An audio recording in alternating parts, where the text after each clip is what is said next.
বিগত দিন কলকাতায় সব আন্দোলন হয়েছিল, বিশাল বিশাল আন্দোলন। ওই আন্দোলনের স্টেজে দেখি অনেক কটা চোর বসে আছে যারা নিজেরাই ওয়াকফ ছেড়ে বসে আছে। আমি তার তথ্য দিয়ে পশ্চিম বাংলায় পীর আব্বাস আলী গুরাচাঁদ রহমাতুল্লাহ আলাইহি 900 বিঘে জমি ছিল। কত বিঘে? সবাই বলবেন কত বিঘে? ওই 900 বিঘে জমি থেকে আজকের দিনে ওই জমিটা আছে মাত্র 92 শতক। 99 শতকে 3 বিঘে হয়, তার মানে 3 বিঘেও নাই। আমি রাউন্ড ফিগার ধরলাম, 900 বিঘে থেকে 3 বিঘে আগে আছে 897 বিঘে জমি রাজ্যে যারা রয়েছে এদের নেতা মন্ত্রী খেলিয়েছে। শুনছেন না? বাকি 3 বিঘে বলছে ও খাবে। এক কথা মাথায় ঢুকেছে? তাহলে আন্দোলনটা হওয়া কি দরকার? ওরও বিরুদ্ধে আর এখানে যারা খেয়েছে তারও বিরুদ্ধে দরকার, ঠিক না বেঠিক? যদি এই আন্দোলন করতে পারো আল্লাহ সাহায্য পাবো। আর যদি মনে করো যে না এ তো আমাকে ভাগ দেয়, এ খাচ্ছে খাগে, তাহলে আল্লাহর পক্ষ থেকে মার আসবে। 1000 বছরের মাদ্রাসা, 1000 বছরের কবরস্থান, এক কথায় স্বাধীনতার আগে থেকে যেগুলো ছিল সেগুলোকে সব টার্গেট করে মুছে দাও। কেন? সেগুলো যদি মুছা না যায়, স্বাধীনতায় যে মুসলমানদের অবদান আছে এটাকে আমরা মিথ্যা প্রমাণ করতে চাইছি, এটা করতে পারবো না। এ সমাজে প্রমাণ করতে চাইছে যে স্বাধীনতার পর মুসলমান বাইরে থেকে এসেছে, অতএব এদেরকে নাগরিকত্ব দেওয়া হবে না, এরা থাক লেবার হিসাবে থাকবে। তাই সবাই মিলে চেষ্টা করছে ইসলামের ঐতিহাসিক জিনিসগুলোকে মুছে দিবা। ঠিক তেমনি আজকেও কেউ কেউ চেষ্টা করছে এই 100 বছরের ঐতিহাসিক এই জলসাকেও বন্ধ করে দিবার প্ল্যান করছে। আপনারা কি জলসাটা বন্ধ হতে দেবেন? জোরে বলুন, দেবেন? তাতে যদি কিছু দিতে হয় তাও দেবো, আর কাউকে যদি নিতে হয় তাও নেবো। হ্যাঁ, এখন শুধু দিবার সময় আর নেবার লিবারও সময় এসেছে। হ্যাঁ, আমি এখনই বলে যাচ্ছি। কেন? আমি কারো চটি চেটে বেড়াই না, এজন্য আমার বলতে অসুবিধাও হয় না। আর যারা চেটে বেড়ায় ভাবে যদি ওপর থেকে আশা বন্ধ হয়ে যায়।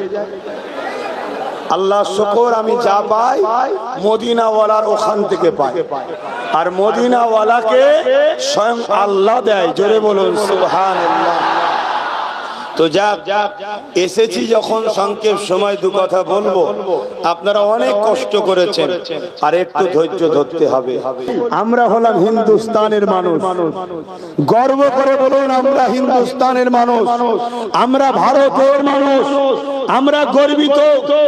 কেননা ডাইরেক্ট জান্নাতের সঙ্গে হিন্দুস্তানের কানেকশন। জোরে বলুন সুবহানাল্লাহ। আরো চিৎকার দিয়ে বলা যাবে না সুবহানাল্লাহ? আমরা গর্বিত, আমরা ভারতীয়, আমরা গর্বিত, আমরা হিন্দুস্তানি। কেননা বাপ আদমকে যখন দুনিয়ায় পাঠানো হয়েছিল ডাইরেক্ট জান্নাত থেকে হিন্দুস্তানে এসেছিলেন। জোরে বলুন সুবহানাল্লাহ। আরো গর্বিত কেন? আরো গর্বিত কেন? বাপ আদম আলাইহিস সালামের পেশিনাতে বাপের সাথে মুহাম্মদ রাসূলের নূর এসেছিল। জোরে বলুন সুবহানাল্লাহ। আরো জোরে বলুন সুবহানাল্লাহ। আজকে যদি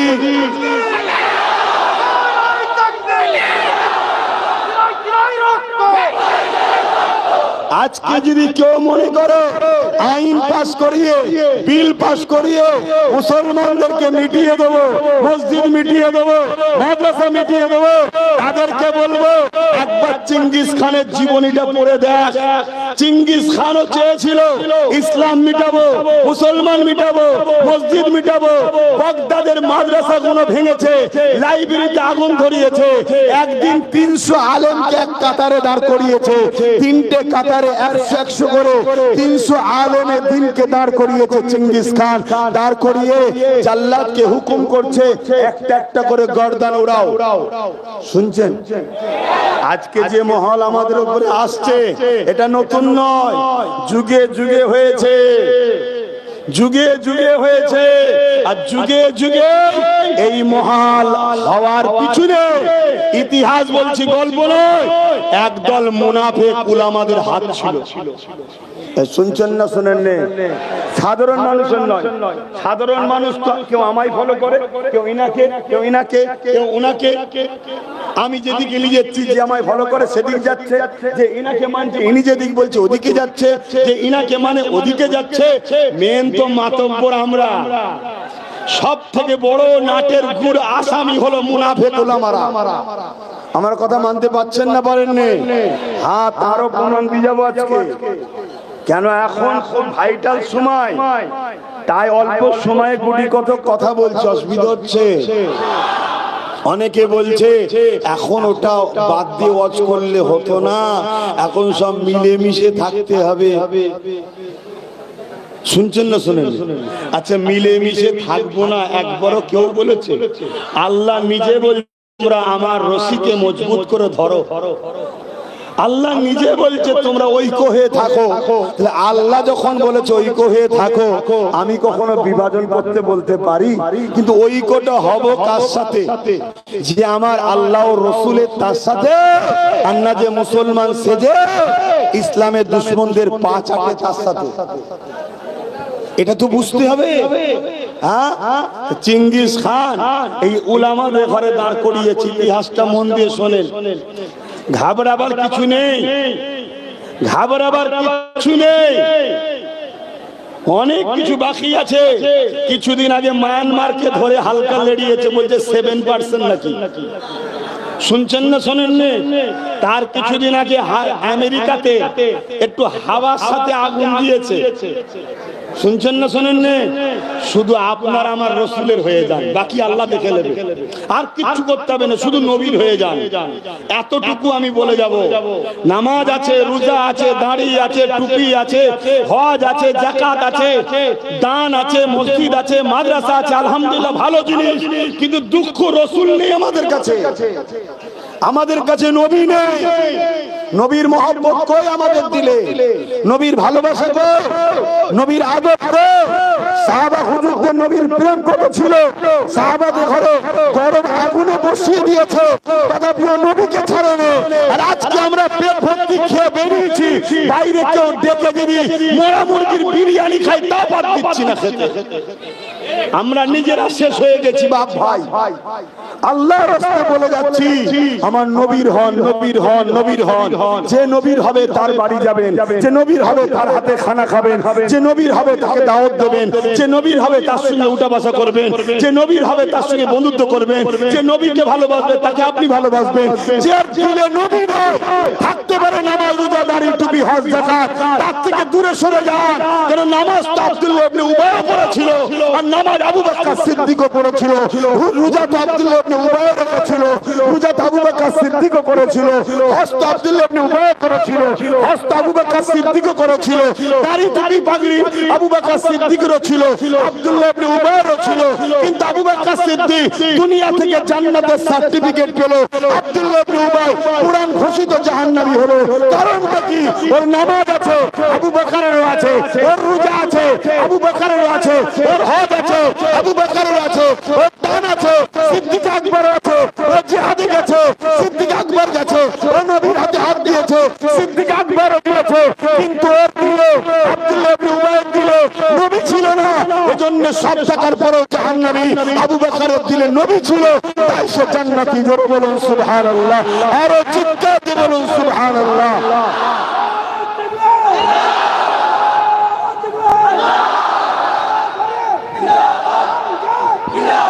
ভাইরা আমার, মাফ করবেন, আপনাদেরকে আমি কষ্ট দিয়ে বসিয়ে দিয়ে আঘাত দিতে চাইছি না, বাঁচাতে চেষ্টা করছি। কারণ 100% থেকে 100% সত্য কথা। হে উম্মতে মুহাম্মাদি, আমাদের উপরে 1000 বার আঘাত দিয়েছে দুই শ্রেণীর মানুষেরা।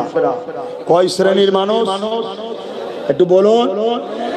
নাম্বার 1 হলো অত্যাচারী শাসক। নাম্বার 1 কে? আমি কিন্তু সব ইতিহাস বলছি, আর এই ইতিহাস এই যাত্রার কথা বলছি না, তারিখে হাদিস বলছি। হাদিস নাম্বার 1 জালিম শাসক, সব শাসক নয়, জালিম শাসক যারা। নাম্বার 2, ধর্মের নামে যারা ভণ্ডমির দোকান খোলে তারা। এই দুই শ্রেণী যুগে যুগে ইসলামের উপরে চরম আঘাত করেছে, কিন্তু এই দুই শ্রেণী কোনোবারে কামিয়াবি হতে পারেনি। যতবার আঘাত করেছে ততবার আল্লাহ বিজয় আমাদেরকে দিয়েছে, শুধুমাত্র একটা পাওয়ারে। কিসের পাওয়ার? Man power. কথা বলছে না তো? অর্থ পাওয়ার, রাজ পাওয়ার, ম্যান্ডেট পাওয়ার, একটা পাওয়ার। ওই পাওয়ারটা হলো সিনার পাওয়ার, অর্থাৎ মুহাম্মদ রাসূলের প্রেম ও আদবের ওসিলায় আল্লাহ আমাদেরকে নাজাত দিয়েছে। জোরে বলুন সুবহানাল্লাহ, আরো জোরে বলুন সুবহানাল্লাহ। আপনারা জানেন সবাই কষ্ট অনেক হয়, আর আমার তো মাওলানা সাহেব বসে আছে, এখন আর অজমের সাহেব হয়, এখনো অজ করছে। আর কত অজ করবেন? এবার ঘরে রেস্ট নেন না, ছেলে পুলে বড় হয়নি, তাদের করে পাঠান, সব সময় এখনো অজ করবে। তা বাকি নতুন নতুন ওলামাগুলো কি করবে? খারাপ লেবেন না, আনন্দ করলাম। বাপের সাথে আমি অনেক জলসা করি, তাই একটু বললাম। কথা বুঝেছেন তো? মাইক আমার হাতে, একটু বলে দিলাম। না, এখন রেস্টের দরকার আছে, বয়স হলে রেস্টে থাকা ভালো। তো যাক, তারপর দিনের জন্য তো সব কুরবান করতে হবে। কথা ঠিকই। তো কি কথা বলছিলাম? যুগে যুগে অনেক হামলা হয়েছে, অনেক। তার মধ্যে একটা কথা বলছিলাম, চিঙ্গিস খান, এটা বলে দিয়ে একটুখানি। 300 আলেমকে 3টে কাতার করেছে, 100 করে। চিঙ্গিস খান ঘোড়ার পিঠে বসে আছে। যুবকরা, চিঙ্গিস খানের নাম শুনেছো তো নাকি? হ্যাঁ, চিঙ্গিস খান পৃথিবীর একটা আতঙ্কের নাম, পৃথিবীর একটা আতঙ্কের নাম। পুরো পৃথিবীকে সে দখল করার টার্গেট নিয়েছিল, কিন্তু একটা 22 বছরের যুবকের কাছে তাকে কাঁপতে বাধ্য হয়েছিল। কেন? সে ছিল ইমানদার। জোরে বলুন সুবহানাল্লাহ। হে যুবক, ইমান ঠিক করো, ইমান ঠিক করো। আজকে বড় ছলে বলে কলে কৌশলে আমাদের ইমানকে লুটা হচ্ছে। ইমানকে বাঁচাও, আর মন দিয়ে শুনে রেখে দাও, ইমান দিল থেকে নবীকে মুহাব্বত ও আদবের সাথে মেনে নিবার নাম ইমান। রুহে জমিনের উপরে আসমানের নিচে কেউ নাই এ কথা কেটে দিতে পারবে। তা 300 আলেম দাঁড়িয়ে গেছে, চিঙ্গিস খান হুকুম করছে একটা একটা করে গর্দান উড়াও। জাল্লাদ একটা একটা করে গর্দান উড়াচ্ছে। ওই কাতারের শেষে একজন বয়স্ক একটা আলেমের দিন ছিলেন, বাগদাদের মাদ্রাসায় যিনি পড়াতেন। সেই আলেমের দিন ওই কাতারের বাবা জায়গা হচ্ছে না, ঠেলাঠেলি চলছে, সময় আর এদিক ওদিক করতে গেলে হবে না। ওই আলেমের দিন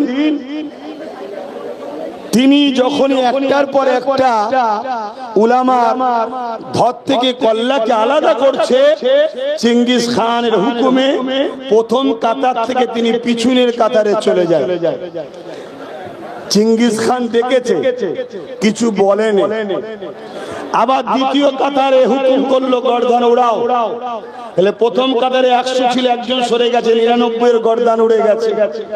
দ্বিতীয় কাতারে 101 জন হয়েছে, ওই প্রবীণ আলেমটা রয়েছে।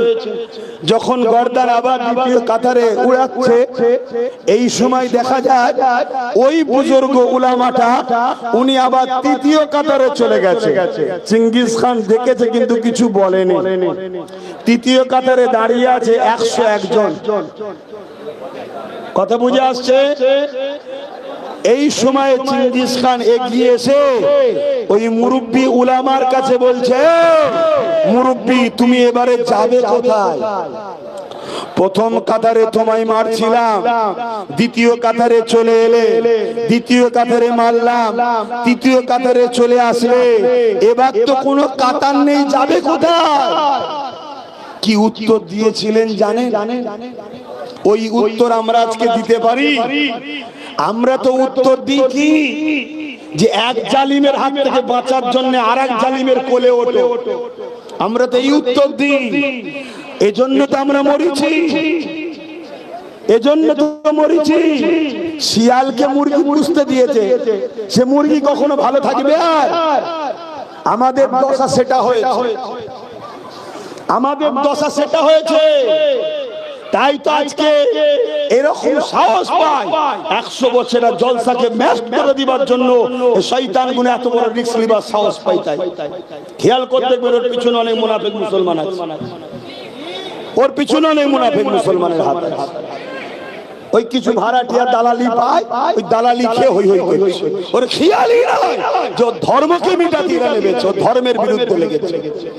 তো ভাইয়েরা আমার, চিঙ্গিস খানকে উলামা জবাব দিয়েছিলেন যখন বলেছিল যেবারে কোথায় যাবে, চিঙ্গিস খানকে উলামা বলেছিলেন আসমানের দিকে মুখ তুলে আল্লাহ আছে। জোরে বলুন সুবহানাল্লাহ, আরো জোরে বলুন সুবহানাল্লাহ। আজকে কেউ যদি মনে করে আইন করে সব কেড়ে নিচ্ছি বা তোরা যাবি কোথায়, আমরা আজকে চিঙ্গিস খানদের জানাই শোন আল্লাহ আছে। জোরে বলুন সুবহানাল্লাহ, সবাই বলুন আল্লাহ আছে, আরো জোরে বলুন আল্লাহ আছে, আরো জোরে বলুন আল্লাহ আছে। এ আছে না নাই? আল্লাহ কি দুর্বল হয়ে গেছে? হ্যাঁ, আল্লাহ কাউকে দেয়, কেড়ে নিতে বেশিক্ষণ সময় হয় না। তবে আমাদেরকে একটু পরিবর্তন হতে হবে। আমাদেরকে কি পরিবর্তন হতে হবে? ওই একটাই পরিবর্তন, সবার আগে দিল থেকে মোহাম্মদ রসুলকে রসুল জেনে ভালোবেসে আদবের সাথে মেনে নিতে হবে। শুধু মুখে মানার নামই মান নয়, দিল থেকে মহব্বতের সঙ্গে মানতে হবে, নচেত হবে না। তা চিঙ্গিস খানকে যখন এই উলামাটা বলেছিল আল্লাহ আছে, চিঙ্গিস খান রেগে গেছে। রেগে গিয়ে তার সৈন্যদের হুকুম করেছে, তার জাল্লাদকে হুকুম করেছে আগে এই মুরব্বিটার গর্দান উড়াও। যেই বলেছে আগে মুরব্বিটার গর্দান উড়াও, কথা শেষ। বসেছিল ঘোড়ার পিঠে, ঘোড়া লাপাতে শুরু করেছে। শুনছেন তো? ঘোড়া লাপাতে শুরু করেছে, এত লাপাতে শুরু করেছে চিঙ্গিস খান লাগাম ধরে থামাতে পারেনি। ঘোড়া ছুটতে শুরু করেছে, জাল্লাদ অস্ত্র ফেলেছে। চিঙ্গিস খানের সৈন্যরা সর্দারকে বাঁচাবার জন্য তারাও ঘোড়ালে ছুটতে লেগেছে। আর ঘোড়া ছুটছে লাপাচ্ছে, ইতিহাস বলছি, ঘোড়া ছুটছে লাপাচ্ছে। চিঙ্গিস খানের এক পা লাগাম থেকে যেখানে পা রাখে ফসকে গেছে, উল্টে পড়েছে, জমিনে মাথা লেগেছে, ঘিনু বেরিয়েছে, চূর্ণ বিচ্ছিন্ন হচ্ছে। যতক্ষণ না চিঙ্গিস খান মরেছে ততক্ষণ ওই ঘোড়া ছুটে চাল লাফিয়েছে। ওই উলামাকে কতল তো করতে হয়নি, শয়তান জীবনের মতো জাহান্নামে চলে গেছে। জোরে বলুন সুবহানাল্লাহ, আরো জোরে বলুন সুবহানাল্লাহ। আজকে যদি কোন চিঙ্গিস খান মনে করো ইসলামকে মিটিয়ে দেবো, মসজিদ মিটিয়ে দেবো, মাদ্রাসা মিটিয়ে দেবো, শুনে রেখে দাও সেদিনের ঘোড়া ঘাস খেত, আজকের ঘোড়া শুধু পেট্রোল বা ডিজেল খায়। তুই আকাশ পথে যাবি, ওখানে তোকে আল্লাহ সাইজ করে দেবে। তুই রাস্তায় যাবি, ওখানে তোকে আল্লাহ সাইজ করে দেবে। তাই সময় থাকতে থাকতে পরিবর্তন হওয়া দরকার। আর আমাদের পরিবর্তন হলো এটা, মুনাফিককে চিনে মুমিনের হাত ধরে আগামী দিনে আল্লাহ রাসূলের খুশির জন্য নিজের জানকে পর্যন্ত লাগিয়ে হলো ইসলামের পক্ষে দাঁড়িয়ে ইসলাম বিদ্বেষীদের হলো উপযুক্ত জবাব দেওয়া দরকার আছে না নয়? জবাব আছে না নয়?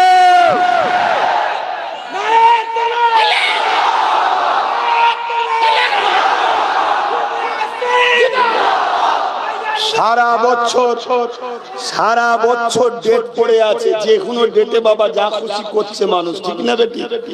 হ্যাঁ, কিছুদিন আগে আপনাদের এখানে একটা প্রোগ্রাম করতে এসেছিলাম না, হঠাৎ করে তড়ি ঘড়ি শুনছি কে নাকি লাফালাফি করার সব যাচ্ছে। শুনছেন না? শোনেন? তারপরে আবার এক জায়গায় জলসা ছিল, হঠাৎ করে শুনলাম তার কিছুটা আগে হঠাৎ করে কার বুকে নাকি ব্যথা হয়েছে, ওখানে একটুখানি খেলাধুলা করতে হবে।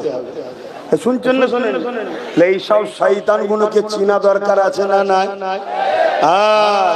সবার ধর্মে সব কাজ হয়, আর আমার ধর্মের বেলায় এত অ্যালার্জি কেন? ও আমার বাড়ির ফলটা খুব ভালো লাগে, তাই ইফতারের সময় দেখা যায়, আর বাকি সময় দেখা যাবে না। হ্যাঁ, আগামী দিন আওয়াজ তুলুন, কুরবানিতে সব দাওয়াত দেবো, আসতে হবে। যে বেটা আসবে না সে বেটা যেন আগামী দিন রোজার মাসও না দেখা যায়, এলেই জুতো ছুড়বো। এই দরকার আছে না? না, তোমার পাগলামি ছুটিয়ে ফেলতে হবে। কি আমি ভুল বুঝাচ্ছি? ভুল বুঝাচ্ছি? ও ফলের দাম বেরিয়ে এলি বিহায়া তুরা, আবার খেতে চলে এলি হারামখোর। হ্যাঁ, কুরবানির দাওয়াত সবাই দেবেন, এলাকায় ছোট বড় মেজো সেজো যা আছে ওপর থেকে শুরু করে সব কটাকে দেবেন যে ভাই খুব দামি দিচ্ছি, একদম 1.5-2 ইঞ্চি চর্বি হবে, কোনো টেনশন নেই, দাওয়াত সব দিলাম, আসবেন। যদি না আসেন সামনে রোজার মাস যেন দেখা না যায়, জুতোর বাড়ি ছুটবো, জুতো ছুটবো। কি দামার কথা ভুল হচ্ছে নাকি? তাহলে বলুন দিচ্ছি। ও আমার ধর্মকে নিয়ে তুমি খেলা করবে, আমি বলবো না। এই কথা বলো, বলবো না? বলবো না। গাছ না হলে গাছকে কাটতে পারে না। কুরুলের কাজ কি? গাছ কাটা। করাতের কাজ কি? কাটা। অস্ত্রের কাজ কি? কাটা। কিন্তু ও কাটতে পারবে না, কোনো প্যারালাইসিস রোগী, ওকে সাহায্য করতে হয় কাঠ দিয়ে। তা মুসলমান শোনো, তোমাদের বাবরি যেত না যদি তোমার জাতের গাদ্দার যদি বিক্রি না করত। তোমার ওয়াকাবের বিরুদ্ধে বিল করার ক্ষমতা কারণে আজকের দিনও বলে যাচ্ছি, যদি তোমাদের ধরো তোমাদের মধ্যে যারা মুনাফিক আছে, এই গাদ্দার গুলো যদি ভেতর থেকে সাথ না দেয়, কারো ক্ষমতা এটা করতে পারত। আমি ইমানদার হিসাবে বলে যাচ্ছি, পাওয়ারলে বলে যাচ্ছি। তাই বলে যাচ্ছি, খুব ভালো ধরে বোঝো, খুব ভালো ধরে বোঝো। আগামী দিন যদি আজ না বোঝো, মসজিদ মাদ্রাসা কবরস্থান মিটিয়ে দিবার তো বিল হয়ে গেছে। গতকাল বিল হলো 2 তারিখে, আর গত 4 তারিখে উত্তরপ্রদেশে 300 বছরের পুরাতন কবর, 20 একর, 3 কুড়ি 60 বিঘে জমি পুরো কবরস্থান বোলডুজার দিয়ে মিটিয়ে দিয়েছে। আপনি বলবেন অন্য জায়গায় হয়েছে, আরে মাথা মোটা, সব মিলিয়ে তো 20 কোটি, সব মিলিয়ে 20 কোটি। যদি 10 কোটি মেরে দেয় অন্য জায়গায়, তোমার 10 কোটি মাত্রার সময় কিসের লাগবে? অতএব 20 কোটি একসাথে লাগো, একসাথে লাগো। ও পাড়াই পাড়া দেখোনি তোমরা, ও রাজ্য এই রাজ্য দেখোনি। তোমাদের হওয়া উচিত ছিল আমার নবীর কথা অনুযায়ী। আল্লাহ নবী বলেছিল, মোমেন তো তারা যারা একটা মানব দেহের নাই। মোমেন কারা? যারা একটা মানব দেহের নাই। মাথায় আঘাত হলে পুরো শরীর কষ্ট পায়, হাতে আঘাত হলে পুরো শরীর কষ্ট পায়, পায়ে আঘাত হলে পুরো শরীর কষ্ট পায়। তাই তো মোমেন যারা, প্যালেস্টাইনে আঘাত হচ্ছে, আমাদের দিলে ব্যথা হচ্ছে, কেন? মোমেনের বৈশিষ্ট্য এটা। আর ওখানে মারলে তোমার দিলে যদি ব্যথা না হয়, আমার নবীর হাদিস অনুযায়ী তুমি মুমিনই নয়। তুমি হয়তো নিজেকে ইমানদার মনে করছো, মরতে দেরি, জাহান্নামে যেতে দেরি হবে না। তোমার তো এই দরদ থাকা দরকার। আজকে ওয়াকফ বিল হয়ে গেছে, অনেক জায়গায় মেলা দিচ্ছে। কিসের মেলা রে? এখন মেলা কিসে? হঠাৎ করে না বলতে পারছে না তো ডাইরেক্ট, কিন্তু মূলত ওই খুশির আনন্দই করছে। কেন? উপরে আব্বাজান বসে আছে, আব্বাকে দেখাতে হবে, এই তো মেলা দিয়েছি, এই তো খুশি বানাচ্ছি। কেউ খেলা দিয়েছে, কেউ মেলা দিয়েছে, কেউ নাচ দিয়েছে, আনন্দ করছে, বৃষ্টি করছে। কিসের জন্য রে? মূলত উদ্দেশ্য 100 বছরের স্বপ্ন ছিল মুসলমানদের সম্পদ লোভ আজকে নিতে পেরেছি, তাই আনন্দ করছে। কারা করছে দেখো? যারা তোমাদের কাছেই আসে, একটা সময় এসে বলে, দুলা ভাই খেয়াল রেখো, আব্বা জান খেয়াল রেখো, বলে না বলে না, তারাই এখন আনন্দ করছে। এগুলো কবে ভাববে? আর কবে ভাববে?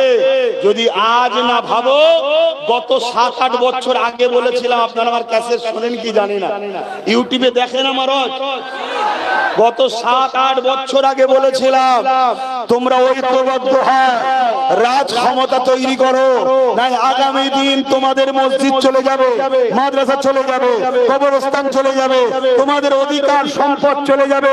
বলেছি না বলিনি? আজকে গেল না যায়নি। আর আজকে বলে যাচ্ছি, যদি ওয়াকফ বিলকে তোমরা বাতিল করতে না পারো তাহলে এদের সাহস এত বেড়ে যাবে, আগামী দিন মুসলমান তোমাদের নাগরিকত্ব কেড়ে নিয়ে তোমরা ভারতীয় নয় তার বিল পাস করবে।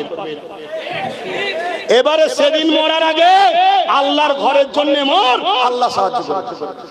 মসজিদের জন্য মর, মাদ্রাসার জন্য মর, কোরআনের জন্য মর, কবরস্থান মাদ্রাসার জন্য, দ্বীনের জন্য চলো, ময়দানে নামো, তাহলে দেখবে আল্লাহর পক্ষ থেকে সাহায্য আসবে। তাতে 2-5 কোটি যাই যাবে, কি আছে? এই অসুবিধা আছে?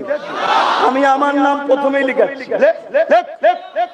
আমার যদি খোদার ঘরকে বাঁচাতে গিয়ে আমার জান যায়, আমি নিজেকে ধন্য মনে করবো, সেই তো মরবো। কুকুরের মতো না মরে আল্লাহর ঘরের জন্য মরেছি। কিয়ামতের দিন সিনা ফুলিয়ে ফেরেশতাকে বলবো, এখন ডিস্টার্ব করবি না, আল্লাহর ঘরের জন্য মরেছি, জান্নাত যাব। জোরে বলুন সুবহানাল্লাহ। এই ঈমান নেই আমাদের। এখন সময় আছে, কিন্তু আন্দোলনটা করবেন কার সাথে? ডাকাত ধরতে চোরের সাথ নেবেন নাকি? ডাকাত ধরতে চোরের সাথ নেবে কেন? আমরা তো দেখছি বিগত দিন কলকাতায় সব আন্দোলন হয়েছিল, বিশাল বিশাল আন্দোলন। ওই আন্দোলনের স্টেজে দেখি অনেক কটা চোর বসে আছে, যারা নিজেরাই ওয়াকফ ছেড়ে বসে আছে। আমি তার তথ্য দিয়ে পশ্চিম বাংলায় পীর আব্বাস আলী গোরাচাঁদ রহমাতুল্লাহ আলাইহি 900 বিঘে জমি ছিল। কত বিঘে? সবাই বলবেন কত বিঘে? ওই 900 বিঘে জমি থেকে আজকের দিনে ওই জমিটা আছে মাত্র 92 শতক। 99 শতকে 3 বিঘে হয়, তার মানে 3 বিঘেও নাই। আমি রাউন্ড ফিগার ধরলাম, 900 বিঘে থেকে 3 বিঘে আগে আছে 897 বিঘে জমি। রাজ্যে যারা রয়েছে এদের নেতা মন্ত্রী খেলিয়ে শুনছেন না? বাকি 3 বিঘে বলছে ও খাবে। এক কথা মাথায় ঢুকেছে? তাহলে আন্দোলনটা হওয়া কি দরকার? ওরও বিরুদ্ধে, আর এখানে যারা খেয়েছে তারও বিরুদ্ধে দরকার, ঠিক না বেঠিক? যদি এই আন্দোলন করতে পারো আল্লাহ সাহায্য পাবে। আর যদি মনে করো যে না, এ তো আমাকে ভাগ দেয়, এ খাচ্ছে খাদ্য, তাহলে আল্লাহর পক্ষ থেকে মার আসবে। এই অসুবিধা হচ্ছে? আমি কখনো এসিনি আপনাদের এখানে, হ্যাঁ, কিন্তু কথা কি বলছি দেখেছেন? যেন মনে হচ্ছে 100 বছরের পুরাতন আমি। আল্লাহ বলা, আল্লাহ বলাচ্ছে, কেউ আমার চিনি এখানে, কিন্তু কথাগুলো যা বলছি এ কথা বলার কলজে, এটা কি করে বলতে পারছি? এটা ঈমানের তাসির, এটা ঈমানের পাওয়া। বলুন সুবহানাল্লাহ, আরো জোরে বলুন সুবহানাল্লাহ। ঈমানদারকে তরোয়ালের তলায় আছে, এই তরোয়াল তলায় রয়েছে বা বন্দুকের নলের সামনে আছে। জলদি করে কথা বল, আল্লাহর বিরুদ্ধে, ইসলামের বিরুদ্ধে কোনো কথা বল। ঈমানদার তো সে যে জান দিয়া পছন্দ করবে বা নিজে থেকে সে বিশ্বাস করে যে আমার আল্লাহ তিনি এই বন্দুকের নলের সামনে থেকেও, তরোয়ালের তলা থেকেও আমাকে বাঁচাতে পারে, আল্লাহ ছাড়া কাউকে ভয় করিনি, এই অবস্থাতেও যে ভাববে সেই হলো ঈমানদার। জোরে বলুন সুবহানাল্লাহ। একে এত গরম, আবার লাইট দিলি কেন বাবা? কিচ্ছু করার নেই, ক্ষতি হয়ে যাবে। আরে বাচ্চা বাচ্চা ছেলে আছে, ফট করে কি বলে সানস্ট্রোক না কি বলে, গরম হয়ে বিপদ হয়ে যাবে। এগুলো বুঝতে হবে। সব দেখেন না, গোসল করে এসে গেছে, দেখুন কেউ গোসল করেনি, বাকি আছে। তোমাদের যখন এত ঈমানের, এটা তো ঈমানের টেস্ট। এই যা ঘটছে এটা কিসের জন্য হচ্ছে? এখানে কেউ নাচছে নাকি? এখানে দাঁড়িয়ে আছে, বিরিয়ানি দেবে নাকি? এখানে দাঁড়িয়ে আছে, কত করবে ফ্রিতে? না এলে কেউ মারতো নাকি? না এলে কেউ টোটো আটকে দেবে, ঘর আটকে দেবে নাকি? এরপরেও তোমরা এত কষ্ট করে আছো, এটাই তো ঈমানের একটা নমুনা। জোরে বলুন সুবহানাল্লাহ, আরো জোরে বলুন সুবহানাল্লাহ। আমেরিকার কাছে নাকি পারমাণবিক শক্তি আছে। কি আছে বলুন? চীনের কাছে নাকি পারমাণবিক শক্তি আছে। তা যে দেশের কাছে পারমাণবিক শক্তি থাকে ওই দেশকে অন্য দেশ ভয় করে, তাই তো নাকি? কি জন্য ভাই? পারমাণবিক শক্তি আছে, পারমাণবিক শক্তি আছে, বেশি খাপাসনি, ঝেড়ে দিলে শেষ হয়ে যাবে, তাই তো নাকি? তা পারমাণবিক শক্তি থাকা দেশকে যদি অন্য দেশ ভয় করতে পারে, যার দিলে আল্লাহর সত্যি ভয় আছে, পুরো কায়নাতের জালিমরা তাকে ভয় করে। জোরে বলুন সুবহানাল্লাহ, আরো জোরে বলুন সুবহানাল্লাহ। এ পারমাণবিক শক্তি বেশি না আমার আল্লাহ দিলে থাকলে সে শক্তি বেশি? মুখে নয়, দিলের কথা বলেছি। তাহলে আমাদের দিল থেকে আল্লাহ ও রসুলকে বার করা হচ্ছে না, হয় না? মেলার নামে খেলার নামে নিয়ে গিয়ে নাচ দেখানো হচ্ছে না, হয় না? মদের দোকান গ্রামে গ্রামে অঞ্চলে অঞ্চলে করা হচ্ছে না, হয় না? স্কুল বন্ধ, মদের দোকান খোলা হচ্ছে না, হয় না? এগুলো আল্লাহ থেকে সরাবার ইসলামের দুশমনদের প্ল্যান। কথা মাথায় ঢুকছে তো নাকি? অতএব ঈমান বাঁচাও, ঈমানের পাওয়ার বাড়াও। মুসা আলাইহিস সালামকে আল্লাহ যখন বললেন, মুসা ফেরাউন বড্ড বাড়াবাড়ি করছে, ফেরাউনের কাছে তুমি যাও, ওকে একবার ওয়ার্নিং দাও, ওকে বাড়াবাড়ি বড্ড করছে। আল্লাহ পাকের কাছে মুসা নবী বললেন, আল্লাহ আপনি তো যেতে বলছেন আমি যাব, শুনছেন তো? আপনি তো যেতে বললেন আমি যাব, কিন্তু আল্লাহ আমি আর আমার ভাই হারুন ছাড়া, আমরা দুজন ছাড়া তো আর কেউ নেই। ফেরাউন তোর রাজা, ওর মিলিটারি আছে, ওর বন্দুক আছে, ওর বোম আছে, ওর অস্ত্র আছে, ওর তরোয়াল আছে, ওর তীর আছে, ওর পুলিশ আছে, ওর জনবল আছে। আল্লাহ আমরা দু ভাই যাতে কি করে যে কি করব, আপনি যেতে বলেছেন যাব, তবে আপনার কাছে আমার দোয়া একটা। কি দোয়া? আল্লাহ আপনি আমার সিনাতে পাওয়ার দেন। জোরে বলুন সুবহানাল্লাহ, আরো জোরে বলুন। বাঁচতে যদি চাও উম্মতে মুহাম্মাদি, এ মুসলিম মা বোন বাপ ভাইরা, সিনার পাওয়ার বাড়াও, সিনার পাওয়ার। সিনার পাওয়ার এমন একটা পাওয়ার, 850 বছর আগে সিনার পাওয়ার নিয়ে দুনিয়ার জমিন থেকে চলে গেছে বাগদাদের জমিনে। 850 বছর পর ওই বাগদাদের জমিনে আকাশ থেকে হাজারো মিসাইল ফেলেছিল আমেরিকা, কিন্তু সিনার পাওয়ার ওরা ব্যক্তি থাকার জন্য একটা মিসাইল ফাটেনি। সিনার নাম হলো গৌসুল আজম পীরানে পীর দস্তগী বড় পীর আব্দুল কাদের জিলানী আল-বাগদাদী। জোরে বলুন সুবহানাল্লাহ, আরো জোরে বলুন সুবহানাল্লাহ। সিনার পাওয়ার এমন একটা পাওয়ার, গরিবের নওয়াজকে চেয়েছিল হিন্দুস্তানে ঢুকতে দেবো না, আজমিরে আসতে দেবো না, কিন্তু গরিবের নওয়াজ সবার সামনে দিয়ে আছে।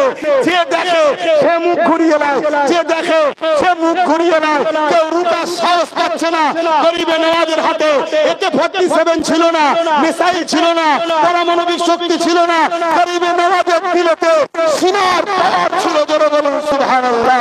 ফুরফুরার জমিনে মুজাদ্দিদ জামান দাদা হুজুর পীর কেবলা ছোট সাহেবজাদা জুলফিকার সিদ্দিকী আল কুরাইশি, ইনার নামে ওয়ারেন্ট বেরিয়েছিল, ওয়ারেন্ট অ্যারেস্ট করতে হবে। উনি যে থানার সামনে দিয়ে যায়, থানার ওসিরা, থানার পুলিশেরা ব্যারিকেড দেয় ওনাকে ধরবে বলে। যখন কাছাকাছি গাড়ি আসে, ওনাকে যখনই দেখতে পায় ব্যারিকেড ছেড়েতে বলে যান। আবার কোন অন্য থানা ব্যারিকেড দেয় ধরবে বলে, আবার যখন এসে পৌঁছায় ব্যারিকেড সরিয়ে দিয়ে বলে যান।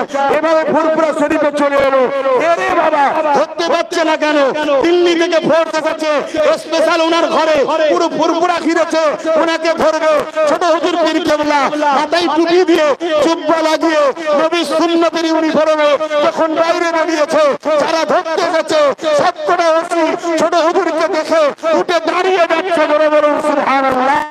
কিসের পাওয়ার ছিল? জুলফিকার সিদ্দিকীর হাতে অস্ত্র ছিল না। কিসের পাওয়ার?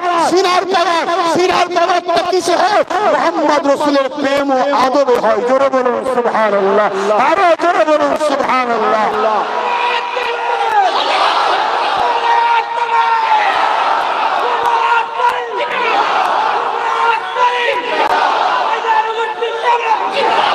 ভাইয়ের আমার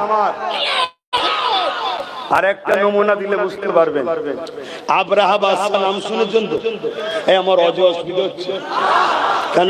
এই পরিস্থিতি দেখে এখন আর অত ভূমিকা, অত কিছু লাইনে গেলে ও দাঁড়ি পাল্লা ঠিক করতে করতেই করতে চলে যাবে। ওই জন্য ডাইরেক্ট বলা শুরু করে দিয়েছে। অসুবিধা হচ্ছে না তো? অসুবিধা হচ্ছে? আপনি তো ডবল গোসল করেছেন। আরে কোনো অসুবিধে নেই, আমাদের জন্য আল্লাহ রসুল আছে না না? আমরা তো আনন্দ খুশিতেই থাকবো। যারা বিল করেছে তারা টেনশনে আছে, ঘরে যে দেখে যা খোঁজ লিয়ে যা, ঠিকভাবে খাওয়া হয়নি, টেনশনের মধ্যে আছে। আর ইঁদুর খড়খড় করলে সারা রাত ঘুম ভেঙে চলে যায়, যে কি হলো কি হলো, কেউ ঢুকে বললো না। আমাদের আবার কি আছে? তো ভাইরা আমার, ছোট্ট একটা কথা বলে যায়, আব্রাহা বাদশা কাবা শরীফকে ভাঙতে এসেছিল, জানেন তো নাকি? অনেক বড় কথা। নবীর দাদাকে আব্রাহা বাদশার দরবারে উনি গেলেন। কেন? ওনার 200 উট ছিল, ওই 200 উট আব্রাহা বাদশার লোকেরা নিয়ে চলে গেছে। তাই নবীর দাদা ওই আব্রাহা বাদশার দরবারে গেছে। আব্রাহা বাদশার দরবারে যখন যাচ্ছে, আব্রাহা বাদশার যে দূত ছিল সে আগে গিয়ে আব্রাহা বাদশাকে বলছে, আব্রাহা বাদশা, একজন আসছে যিনি মক্কার সর্দার, মক্কার তখন তিনি প্রেসিডেন্ট ছিলেন, অতএব একটু সম্মানের সঙ্গে কথা বলবে। লোকটা কিন্তু খুব ভিআইপি লোক। আব্রাহা বাদশা তো বড় জালিম ছিল, অহংকারী ছিল, তাই ও সব কোনো গুরুত্ব দেয় না। কে এসে দেখি নবীর দাদা যখনই ঘরে ঢুকছে, আব্রাহা বাদশা নবীর দাদাকে দেখে উঠে দাঁড়াচ্ছে। জোরে বলুন সুবহানাল্লাহ, আরো জোরে বলুন সুবহানাল্লাহ। কেন দাঁড়াচ্ছে পরে বলছি। আব্রাহা বাদশার সঙ্গে কথা হলো যে আমরা কাবাকে ভাঙতে এসেছি, মক্কার লোকের তো আপনি নেতা বর্তমান, সবাইকে বলে দেবেন যেন আমাদের মোকাবেলায় না আসে, কাউকে মারবো না, আমরা কাবা ভাঙবো, চলে যাব। অনেক বড় ইতিহাস আছে, ওদিকে যাচ্ছি না, আমরা চলে যাব। কিন্তু আব্রাহা বাদশা ভাবছে হয়তো এমন করে বলবে যে কিছু করবো না, আমার 200 উট আছে দিয়ে দাও, কাবার যিনি মালিক তিনি কাবাকে হেফাজত করবে, আমি উটের মালিক, আমাকে উট দাও। আব্রাহা বাদশা ভাবছে এত সহজে ছেড়ে দেবে? এক কাজ করা যাক, আমার সৈন্য টিমটাকে একটু দেখায়, যদি গোপনে প্ল্যানও করে, সৈন্য দেখার পর একটা মনের মধ্যে ভয় থাকবে। তাই দূতকে বলছে, সেনাপতিকে বলছে, নবীর দাদাকে নিয়ে যেতে বলছে, যাও আমার সৈন্যগুলোকে দেখাও, এবং আমি যে হাতির পিঠে চেপে যাব। আব্রাহা একটা হাতির পিঠে করে এসেছে, যে হাতিটা হলো জঙ্গলি হাতি, বিশাল, তার ডাক চেহারা, তার ডাক দেখলে মানুষ হাটফেল করবে। কথা বুঝে আসছে? ওটাকেও দেখাও। তো রাসূল পাক সাল্লাল্লাহু আলাইহি ওয়াসাল্লামের দাদাকে নিয়ে যাওয়া হচ্ছে ওই হাতিটাকে দেখাবে বলে। হাতিটা অন্যদিকে মুখ করেছিল, যখনই রাসূলের দাদার দিকে ঘুরেছে, ওই হাতি ছুটে নবীর দাদার দিকে আসছে। তার যত গতি আছে সেই গতিতে ছুটে এসে নিজের সর ও মাথা দিয়ে নবীর দাদার কদমে সিজদায় পড়ে গেছে। জোরে বলুন সুবহানাল্লাহ, আরো জোরে বলুন। আব্রাহা বাদশা সেনা প্রধানের তো দেখে অবাক হয়ে গেছে, কি হলো ভাই, এই সিনটা হলো কেন, এই সিনটা কি জন্য হয়েছে? আমি আবার বলে যাচ্ছি, নবীর দাদা যে বিরাট বড় শক্তিশালী ছিল তা নয়, শক্তিশালী হলে নয় আব্রাহা চিনতো, হাতি কেন চিনবে? আমার রাসূলুল্লাহ দাদা যখন আব্রাহার দরবারে গেছিল বা হাতির সামনে দাঁড়িয়ে ছিল, তখন রাসূল নূরে মুজাসসাম নবীর দাদার পেশিনাতে ছিল। নূরে মুহাম্মদ রাসূলের নূরের ঝলক দেখে আব্রাহাকেও দাঁড়াতে হয়েছে, হাতিকে মাথা নত করতে হয়েছে। জোরে বলুন সুবহানাল্লাহ। সেই নবী পাক যদি আমাদের সিনায় থাকে, তিনাকে যদি আমরা মহব্বত করি, আদব করি, তিনার সুন্নতে জীবন গড়ি, পৃথিবীর শতকরা জালিম এক জায়গায় হয়ে যেমন প্যালেস্টাইন বাসীকে নতাতে পারে না, আমাদেরকেও পারবে না। জোরে বলুন সুবহানাল্লাহ, আরো জোরে বলুন সুবহানাল্লাহ। তবে কিন্তু বীজখানে আবার একবার বলবো, খুব সাবধান, ভেতরে যেন মুনাফিক বক্তা মুলি সামনে ঢুকে যায়। দলের ভেতরে যদি মুনাফিক ঢুকে যায় বিপদ। শুনছেন না? শোনেন তাহলে বিপদ। কেন এখন অনেক আন্দোলন হবে, বাপরে বাপ, শুধু লোক দেখাবে, ফটো তুলবে, নেতাদের ঘরে যে বলবে দেখেছো এত লোক, পয়সা দাও পয়সা দাও পয়সা দাও পয়সা দাও পয়সা দাও, এসব চলছে রে বাবা। আর আমি এগুলো বলি বলে আমার উপরে রাগ হয় অনেকের, আপনাদের হচ্ছে না তো? জোরে ঠিক করবেন, হচ্ছে না তো? কার কার সত্যি আমার উপরে রাগ হচ্ছে না একটু হাত তুলে দেখাবেন। আল্লাহকে সাক্ষী রেখে বলছেন তো রাগ হয় না তো? একটু পাশাপাশি দেখেন না, কেউ হাত তুলতে বাকি আছে কি? দেখেলেন কেউ হাত তুলতে বাকি আছে কি? সবাই হাত তুলেছে আলহামদুলিল্লাহ। কেউ যদি হাত এই ভিড়ে না তোলে তার মানে নিশ্চয়ই সে আমার উপর দুঃখিত। আমি তার কাছে যে ক্ষমা চেয়েলো, ভাই কেন দুঃখ পেলি ভাই, এজন্য দেখতে বলেছি, মারার জন্য নয়। কারণ ইসলাম মারাই বিশ্বাসী নয়, তবে হ্যাঁ ইসলাম ডিফেন্সে বিশ্বাসী। কিসে? ডিফেন্স। মারা ইসলামে হারাম, ডিফেন্স ইসলামে হালাল এবং ফরজ। ডিফেন্স করতে গিয়ে যদি ঘর থেকে কল্লা উঠে যায় কিছু করার নেই। এই শুনছেন না শোনেন? বদরে মারতে যায়নি, হয় দেখেছেন মাথা ঘুরে গেছে। পানি খাওয়া বাবা, পানি খাওয়াসনি আর মাথায় দিয়ে ঘাড়ে দিয়ে পানি খাওয়াবিনি, খবরদার। কেন যখন মাথা ঘুরে যায় তখন খাওয়াতে নেই, কেন ব্রেন খাদ্যকে ঢুকায়। ব্রেন যখন কাজ করে না খাওয়ালেই একেবারে। শুনছেন তো নাকি? ওই জন্য মাথায় ঘাড়ে মুখে দিতে হয়। এই অবস্থায় আর যাবে না, আরো কারো কি হয়ে যাবে না হয়ে যাবে। হ্যাঁ 5:30 বেজে গেছে, তাতে দরকার হয় তুই রাস্তা খরচ কোন দিবি বাবা, এই মানুষ মরে যাবে, বিপদ হয়ে যাবে। মাথা ঘুরে গেছে বলছে, আর সব গুটকা খেয়ে খেয়ে শরীরে কিছু আছে নাকি? মাথা ঘুরবে না তো কি? শুনছেন ভাইরা? ভাই আপনাদের কষ্ট হচ্ছে? হ্যাঁ হচ্ছে, কিন্তু ঈমান বলছে হচ্ছে না। শরীর বলছে কষ্ট হচ্ছে, ঈমান বলছে, আমার কথা শোনেন, আমার কথা শোনেন, শরীর বলছে কষ্ট হচ্ছে, ঈমান বলছে বদমাইশ চুপচাপ থাক, কোনো কষ্ট হয়নি। জোরে বলুন সুবহানাল্লাহ। শরীর সব সময় বলে ঘরে থাক, ঝামেলায় যাসনি, ফিতনায় যাসনি।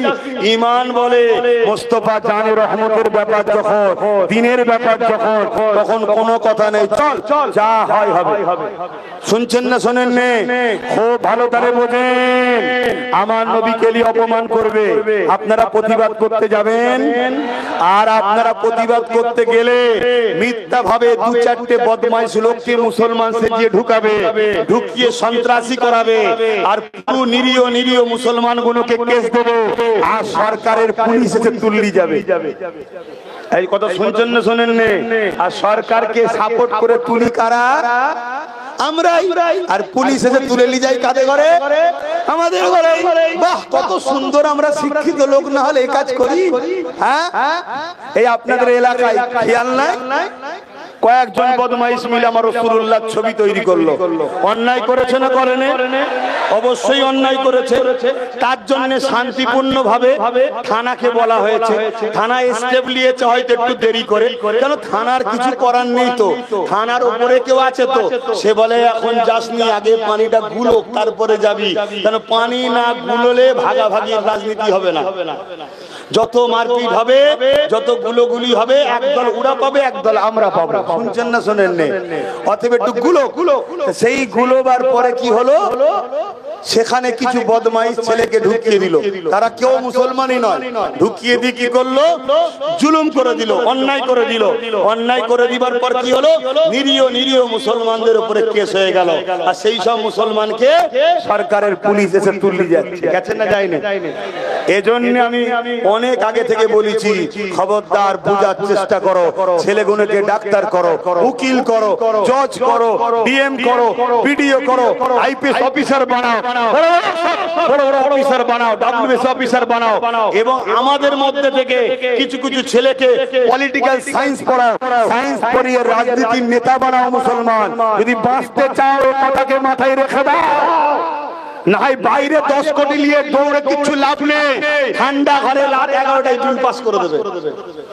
এই কথা বুঝছেন? যেখানে বিল পাস হচ্ছে ওখানে তোমার কই, তোমার লোক কই বলো? তোমার লোক যদি ওখানে থাকতো তাহলে হাত গুটিয়ে বক্সিং দিত, দুম দাম হতো, চল কে সবে হবে তো কি হয়েছে, সব জায়গায় তো হচ্ছে, ঠিক না বেঠিক গো? কিন্তু আমার লোক কই? এজন্য আমি বারবার বলি, এতে অনেক মুসলমানের আবার সমস্যা হয়। আপনাদের হচ্ছে নাকি? যে সব মুসলমানের সমস্যা হয় জানবেন, ওই মুসলমানগুলো মুসলমান সেজে আছে। আমরা দেখছেন এখন সব ফোন ব্যবহার করি না, এই যে সব স্যামসাং আর কি সব কোম্পানির ফোন আছে, কি বলে কি ওপো টোপো সব কিছু কোম্পানি ফোন আছে না, এসব কোম্পানি এর কিন্তু ভেতরের পার্টস গুলো সব চাই না। ভেতরে পার্টস কোথা? চাইনা। তো এই রকম যেমন মোবাইলের কভার হলো মেড ইন ইন্ডিয়া আর পার্টস কি চাইনা, ঠিক তেমন মানুষের বাইরে কিছু মানুষের বাইরের কভার হলো মুসলমান, ভেতরটা হলো বেঈমানদের। কথা বুঝে আসছে? ওদের কখনো মসজিদের জন্য কথা বেরোয়নি, মাদ্রাসার জন্য বেরোয়নি, কেন ঈদের ছুটি হবে না এজন্য বেরোয়নি, কেন রোজার মাসে ফলের দাম বাড়ে এজন্য বেরোয়নি, কেন রোজার ছুটিতে কি বলে ঈদের ছুটিতে ট্রেন দেওয়া হবে না এর জন্য ওদের মধ্যে কখনো কথা বেরোবে না। কিন্তু কথা বেরোবে দেখবেন ঠিক অন্যদিকের কথা বেরোবে, অন্যদিকে সুর বেরোয়। সব এসব রসুনের মাথা আলাদা, পিছনটা সব এক জায়গায়। কথা অসুবিধা হচ্ছে, তাই বলে যায় জানের থেকে বেশি রসুলকে ভালোবাসা আদব করার নাম হলো, জোরে বলুন, ঈমান। মুসলমান সবাই, কিন্তু জান্নাতে যাবে ঈমানদার মুসলমান। জোরে বলুন সুবহানাল্লাহ। আরেকটা কথা মনে পড়েছে, একটু মন দিয়ে শোনেন। একদিন আবু জেহেল আমার নবী পাকের দরবারে এলো, হাতটাকে মুঠো করে নিয়ে এসেছে। এ আব্দুল্লাহর বেটা মুহাম্মদ, বলো তো দেখি আমার হাতের মধ্যে কি রয়েছে? আল্লাহ নবী বললেন, এ আবু জেহেল, যদি তোমার হাতের মধ্যে যে আছে সে যদি বলে আমি কে, তাহলে তুমি কি আমায় মেনে নেবে? আবু জেহেলের বুঝে নেওয়া দরকার ছিল আমার হাতটা খালি নেই, এটা কিন্তু রাসূলুল্লাহ দেখে নিয়েছে। কিন্তু কপাল যদি ফাটা হয় সে কখনো হিদায়াত হতে পারে না। ও যুবকেরা, এ আবু জেহেল মনে করতে লাগলো মুহাম্মদ প্রশ্নটাকে আরো জটিল করে দিয়েছে। এই আবু জেহেল বলতে লাগলো, হ্যাঁ বলো আমার হাতের মধ্যে কে আছে? সে কি বলবে বলো? ওই আমার নবী পাক আবু জেহেলের হাতের দিকে আবার তাকালো। যখনই হাতের দিকে তাকালো, আবু জেহেলের হাতের ভেতরে একটা পাথরের টুকরা ছিল। ওই পাথরের টুকরাটা হাতের ভেতর থেকে বলতে লাগলো, আশহাদু আল্লা ইলাহা ইল্লাল্লাহু ওয়া আশহাদু আন্না মুহাম্মাদান আবদুহু ওয়া রাসূলুহু। আরো জোরে বলুন সুবহান। তরুণেরা, এই সময় আবু জেহেল ওই পাথরটাকে ছুঁড়ে ফেলে দিল। পাথরটা গিয়ে পৌঁছালো কোন জায়গায়? মনে রাখবেন, দুনিয়া একটা প্রবাদ বাক্য আছে, যে যার নৌকারানি করে, যে যার গোলামি করে, সে তার কদমে থাকে। ওই পাথরটা আমার রাসূলের গোলামির পরিচয় দিয়েছে। এই আবু জেহেল পাথর যখন ছুঁড়েছে, ওই পাথরটা এসে আমার নবী পাকের নূরের কদমের কাছে পড়ে যায়। এটা আপনারা জানেন না? জানেন না? বলুন বলুন বলুন। কিন্তু এখানে একটা শিক্ষার বিষয় আছে। পাথর শ্রেষ্ঠ মখলুক না মানুষ? জোরে বলো। একটা পাথর, মন দিয়ে শোনেন উলামা ভাইরা, ইমাম সাহেব গণেরা, আলেম গণেরা, বাপেরা, মায়েরা, ভাইরা, বোনেরা, প্রত্যেকটা উম্মতে মুহাম্মাদি দূরে কাছে যে যেখান থেকে দেখছেন শুনছেন, প্রত্যেককে উদ্দেশ্য করে বলছি, নিজের বিবেককে একবার প্রশ্ন করো। একটা পাথর হয়ে আবু জেহেলের হাতের মুঠো ছিল, আবু জেহেলের কবজায় ছিল, আবু জেহেলের দখলে ছিল, আবু জেহেল তাকে পছন্দ করেছে, আবু জেহেল তাকে নির্বাচন করেছে, আবু জেহেল তাকে চয়ন করেছে, সে আবু জেহেলের কবজার মধ্যে আছে। একবারও সে ভাবেনি আমি যদি মুহাম্মাদের পক্ষে সাপোর্ট করি আবু জেহেল হয়তো আমাকে গুড়িয়ে দিতে পারে, আগুনে দিতে পারে, মারতে পারে, তা ভাবেনি। ও পাথর, তোমার কি একবারও ভয় লাগলো না? তুমি আবু জেহেলের কবজায় আছো, সে তো তোমাকে গুঁড়ো করে দিতে পারে, আগুনে ফেলে দিতে পারে। পাথর বলতে লেগেছে, ও বিশ্বের মানুষ শোনো, নিজেকে শিক্ষা নাও, মুহাম্মদ রাসূলের প্রেমিক দাবি করলে শুধু হয় না। সে বলতে লেগেছে, তার হাতের মধ্যে ছিলাম বড় কথা না, তার কবজায় ছিলাম বড় কথা না, তার দখলে ছিলাম বড় কথা না, কে আমাকে বেঁচেছে বড় কথা না। যখন মুহাম্মদ আরবীর চোখের ব্যাপার হয়, তখন নিজের মনে করলে হয় না, তখন মুহাম্মদ আরবীর পক্ষেই কথা বলতে হয়। জোরে বলুন সুবহানাল্লাহ, আরো জোরে বলুন সুবহানাল্লাহ। এই পাথর থেকে শিক্ষা নাও, কোন দেশে বসবাস করে বড় কথা না, তার হাতে ক্ষমতা আছে বড় কথা নয়, তার দিকে মিলিটারি আছে বড় কথা নয়, তার হাতে প্রশাসন আছে বড় কথা নয়, তার দিকে কত লোক আছে বড় কথা নয়। যখন দিন ইসলামের ব্যাপার আসবে, মসজিদের ব্যাপার আসবে, মাদ্রাসার ব্যাপার আসবে, তখন জানের বয়ান করলে হবে না, তখন দিনের পক্ষে দাঁড়িয়ে ঈমানদারের প্রমাণ দিতে হবে। জোরে বলুন সুবহানাল্লাহ, আরো চিৎকার বলুন সুবহানাল্লাহ।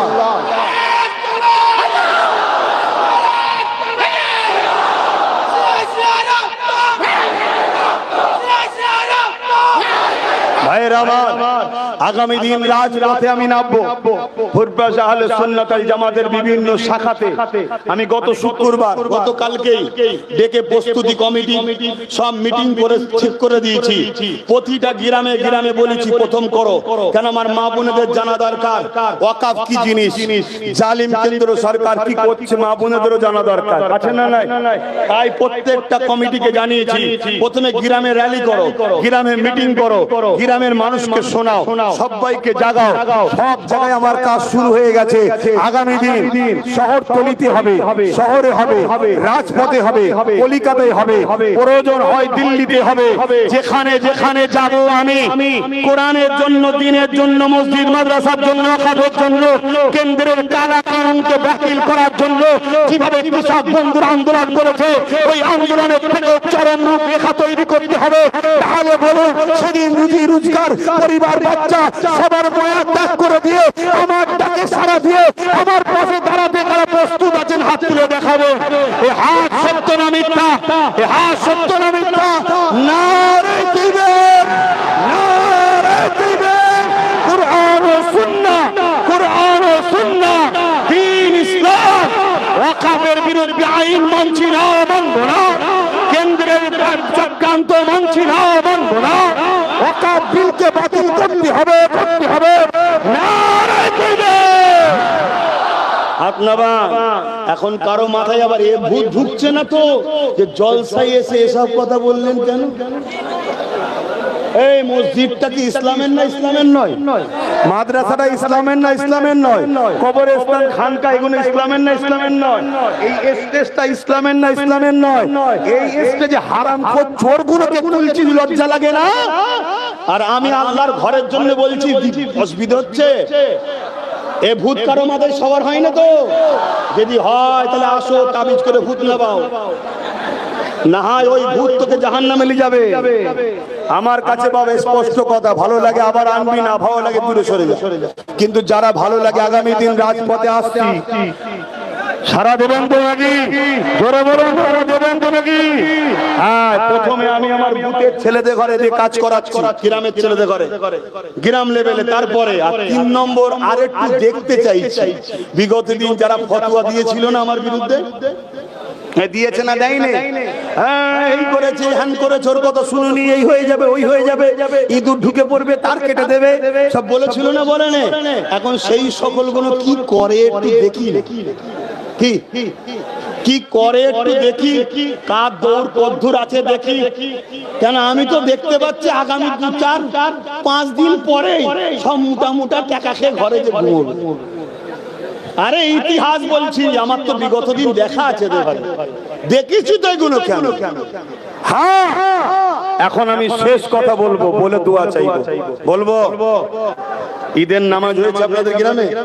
কোথায় হয়? এখানে? ও, তাহলে ঈদের নামাজে মা বোনরা সব এসেছিল তো নাকি? ঈদের নামাজে মা বোনরা আসে না আপনাদের সাথে? আরে হ্যাঁ, কি না বলবেন? এই আশপাশে ঈদগায় নামাজ হয় না? ঈদগাতে নামাজেতে, ঈদের নামাজে মা বোনরা আসে, কেন আসে না? মায়েরা কেন আসে না বলবেন তো? ইসলামে হারাম নিষেধ আছে, ইসলামে নাজায়েজ নিষেধ আছে মহিলাদের ঘরে পুরুষের জামাতে আসা। জোরে বলুন, এই জোরে বলুন। এই যাবে? তাহলে আমি জানতে চাই, আমার রাজ্যের প্রধান কলকাতার রেড রোডে কেন গেছিল? কথা বলেন। আমার মুসলিম মেয়ে যেতে পারছে না, সে অমুসলিম হয়েছিল, গেল কি করে?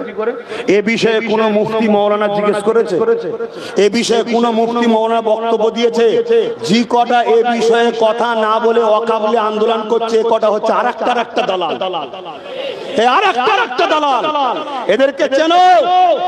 এই দালালদের জন্য হযরত সালাউদ্দিন আইবি 3000 মুফতি মাওলানাকে কতল করেছিল, এরকম দালাল ছিল। হযরত হযরতে কি বলে ইমামে হোসেন যখন কারবালায় গিয়েছিল, এজিদ বাহিনীর দিকে ৭,০০০ হাফেজে কোরআন ছিল, ৩,০০০ মুফতি ছিল, ৩,০০০ হাফেজে কোরআন ছিল, ৭,০০০ মাওলানা ছিল, সব মিলিয়ে ১৩,০০০ ছিল। মাওলানা বেশি হলেই যদি হক হয় তাহলে এজিদকে হক বলবে নাকি? যেমন কেন্দ্রের বিরুদ্ধে আর প্রতিবাদ হবে, তেমন এটাও জিজ্ঞেস করা দরকার। সম্মানের সাথে জিজ্ঞেস করো না। আমি তোমায় ঝগড়া করতে বলছি না, যে আপনি একটা রাজ্যের প্রধান হয়ে, অমুসলিম মহিলা হয়ে, আমার ধর্মে যেখানে যেতে নিষেধ আছে আপনি গেলেন। জিজ্ঞেস করা কি দরকার আছে না? হ্যাঁ, জোরে বলছো না কেন? তবেই তো তুমি ইমানদার। আর তুমি যদি মনে করো ও হুজুর সব রাখো তো এখন দুনিয়ায় করতে হবে, তাহলে আমি হুজুরে বলে যাই তুমি মরো না, কবরে কি হয় দেখবে। আর কথা নয়, কষ্ট হলো কারো? কষ্ট হয়েছে কেন? উনি না গেলে তো নামাজ কবুল হবে না, দোয়া করবে কে? এই জন্য কষ্ট হচ্ছে নাকি আপনার? হয়েছে? তাহলে একটু সালাম দেবো, বসে দেন না দাঁড়িয়ে দেন? দাঁড়িয়ে দেন তো। হ্যাঁ, এলিয়ে যেন ঝগড়া করবেন না, কেন এখন ঝগড়া করার সময় নয়, এখন ভালোবাসার সময়।